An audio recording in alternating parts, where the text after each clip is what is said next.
This is Hidden Killers Week in Review. A look back at the most prolific stories of the week. Is Hidden Killers Live with Tony Brueski, Stacey Cole, and Todd Michaels. I'm not sure. Yeah, it is an interesting thought, and I had not thought about that till you just brought it up. Yeah. Why would you, if he's not around, if you've broken up with him, he would have no reason to be upset with Dan anymore. Yeah. So why would he be the one to kill Dan? Yeah.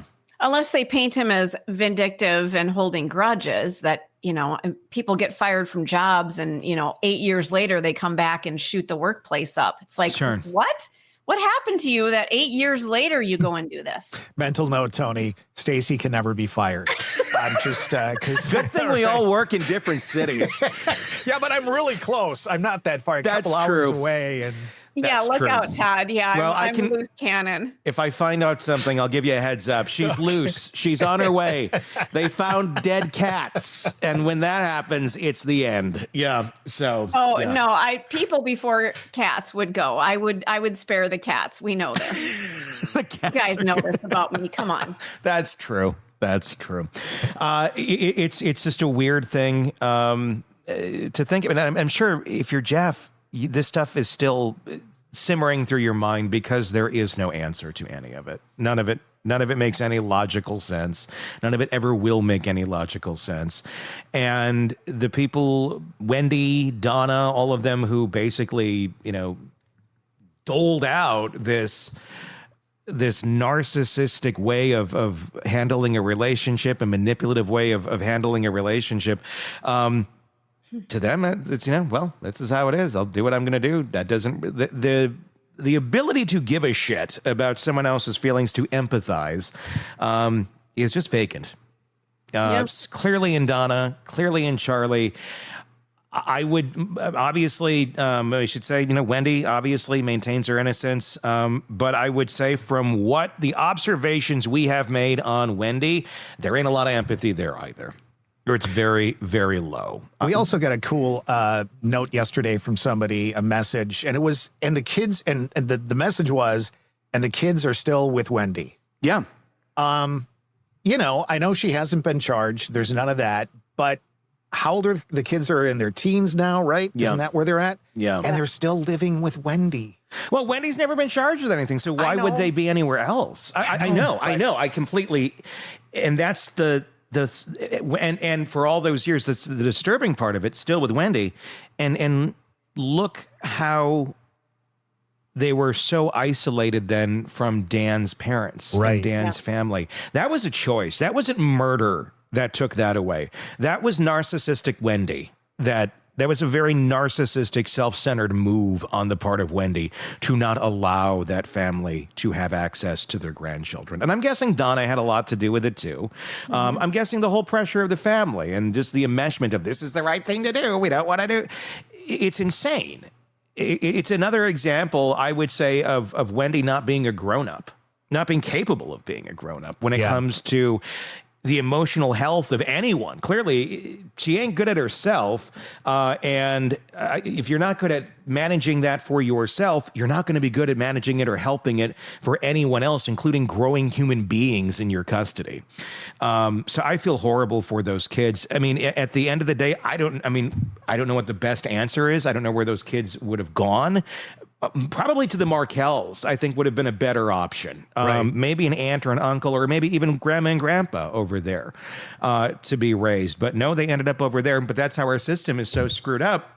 Your whole family can be a group of murderers, but if the mom or the dad isn't the murderer, but everyone else is plotting, guess what? The kids get to stay with the murderer's family. Well, but it is what they know. They know mom. So they've already lost dad and, uncle. So maybe a little stability, even as crazy as it sounds, is what they were shooting for. No pun intended. I'm sorry. That's what the system shoots for without any sort of recognition or understanding of mental health. Our system takes zero consideration of mental health into consideration with any of this shit. It's more so, are they a direct danger to your physical well-being? Right. Nothing. Are they direct danger to your mental health?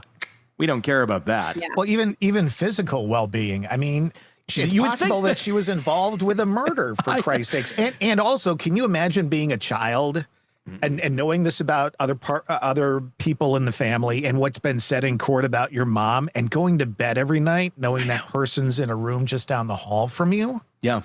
So I was saying yesterday, it's like the system takes none of that into account at all. Right. And clearly Wendi didn't either.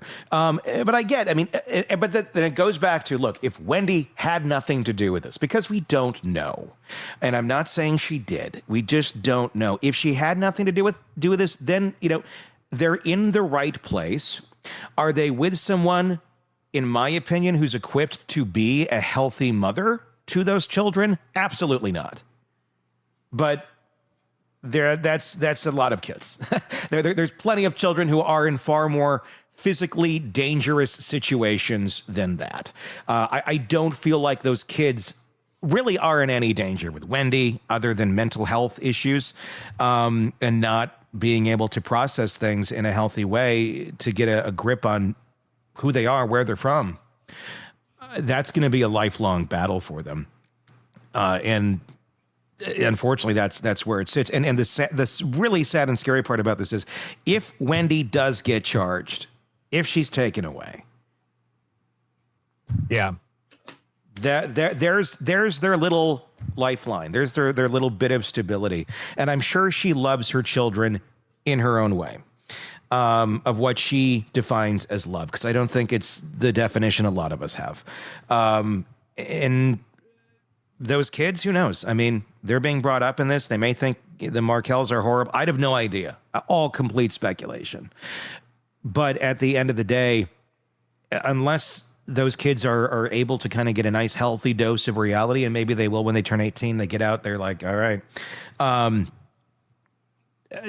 The odds of them being destined to repeat this cycle, not of murder, but of this personality type, very high. Regardless, it's going to be very high. So I truly hope, and I always say in situations like this, when you have just such toxic surroundings, that I truly hope that they're able to find some sort of direction, some sort of peace, some sort of identity outside of all of this. Yeah. Because otherwise it's just going to keep plaguing them. Anyway, all complete conjecture. Wendy's never been charged with anything. She maintains her innocence. So we're just discussing, and we'll see where this all goes. Let's go to that, some of those clips. Let's watch the last part of this. This is Jeff Lacoste in the trial of Charlie Adelson, giving his account of everything he witnessed in his relationship with Wendi. Let's continue. Mr. Lacoste, when we broke, we were discussing a statement made by Wendi Adelson on July 13th, 2014 at her residence here in Tallahassee. Do you recall which statement? Yes, ma'am. All right. And what was that statement? After asking to speak to me confidentially, she told me that last summer that Charles Adelson had looked into all possible options to take care of the Danny Markel problem, including hiring a hitman, and it would cost about $15,000. I revised the amount. I said potentially that could have been $50,000. I'm unsure of the amount. The rest of the statement, Greg Haltage, Chair. So you weren't sure whether she said 15 or 50. Right. But she didn't say 15 or 50. She said one of these. She said one number that I thought was 15 when I directed TPD, and I thought that could have been 50. Okay, I'm with you. And this statement was made in what context? What was her demeanor? Well, she has to speak to me confidentially. She was dead serious about it. It was a chilling statement. I had a reaction to it. My stomach flipped. Well, scary and weird. So it was a very serious statement she's making. So clearly not a joke. No, it was not a joke. There are other jokes in that domain. This was completely distinct and discrete from any joke. This was not funny. And this statement was made within 5 days of Mr. Markel's murder by a hitman? That's correct. Jesus. And was this said in any way in the context of the relocation issue? Well, what preceded her saying that was a discussion of under what circumstances could she or would she leave Tallahassee, and She stated that the only way to leave Tallahassee was if something happened to Danny. That's what led into the statement I just Okay. Thank you. That's proper, Your Honor. The cross-examination concerned the subject of the phony. Who's that? In the cross-examination as to the subject of the proffer. Sean. Go ahead. The statement was chilling and serious, right? Yes. Did you go to the police? I did not. You were so scared about the statement that you didn't alert the police the next day, that night. I did not. Why not? Because it was a past tense statement, and I thought Charlie was a scary guy, but it was about something supposedly he did last summer. I did not know there was a present case, a present instant threat. I did not know him and had visited Tallahassee. I didn't have the context. So the statement comes out, and you say, all right, not to call the police. Hey, Wendy, you want to go out tomorrow? That's not quite how it went. No, you didn't try to go on a date with her the next day? No, we did go on a date the next day, and then she cut off all contact without really talking to me on that date. So I didn't have a lot of time to process it, but it was a shocking enough thing that took a day or two to process. Also, I had repeated that statement to a friend of mine before the murder, and I didn't get a reaction from her. Like, this is shocking. I saw feedback from a friend who verified that I made that statement before the murder, and she didn't say, oh, geez, you should call the police. So it wasn't just me. There was another person that I consulted with because it freaked me out, and we decided I decided after talking to her it was past tense. So probably not that dangerous, and we were really wrong. Maybe I should have called the police. So Charlie Adelson lets you know that he's has friends in the criminal element, the Cuban criminal element, right? Yes. And you know that there's a heated dispute between this family. You testified to it. Heated dispute. Yes. About relocation, about divorce. Well, it's just no longer about relocation. But yes, there's an ongoing litigation for sure. Right. And then Wendi Adelson tells you that this man, who is part of the criminal element, really looked into hiring a hitman. She did say that. And you thought, I'm not going to go to the police on that. That's your testimony, right? That's the decision I made. It didn't really cross my mind because of the past tense nature of it. And I consulted with the friend, bounced it off of her before the murder. And neither one of us thought, oh, geez, let's call the police. So it's possible that probably is so dangerous that I should have called the police. Yeah, but I did not. And so at this point in time, your relationship with Wendi Adelson was really bad, right? It was hard to tell. Was it tell that it was really bad?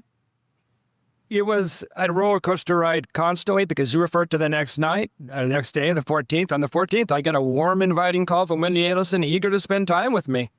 Maybe trying to distract me, I don't know. But well, we're going to get to the distracting part. Yeah. Because that's what this is all about. But it wasn't the relationship was not in a great spot. I'll concede that to you. So your testimony is that when this woman is about to break up with you, when she is avoiding you, when you have just been caught going through her phone and her... How's she avoiding me? I'm going to ask her, please. Yes, sir.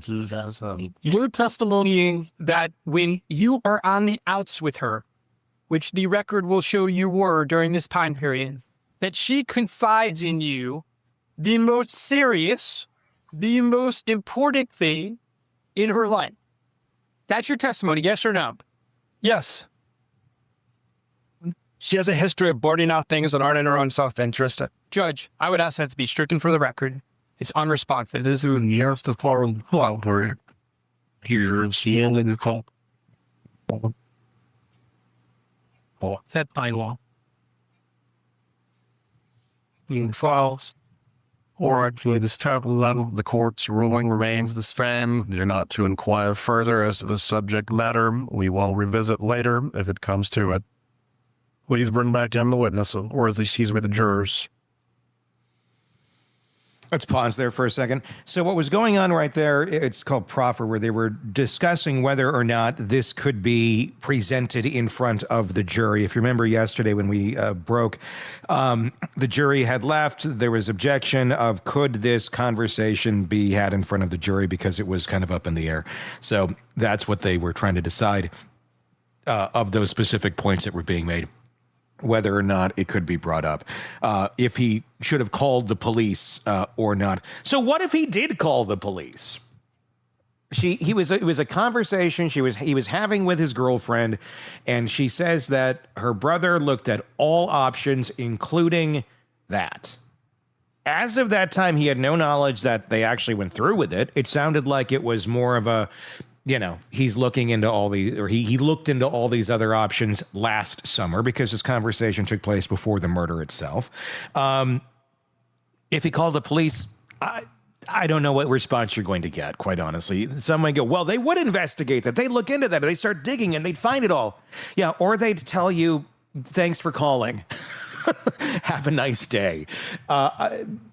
Based on how busy they are at that moment in time.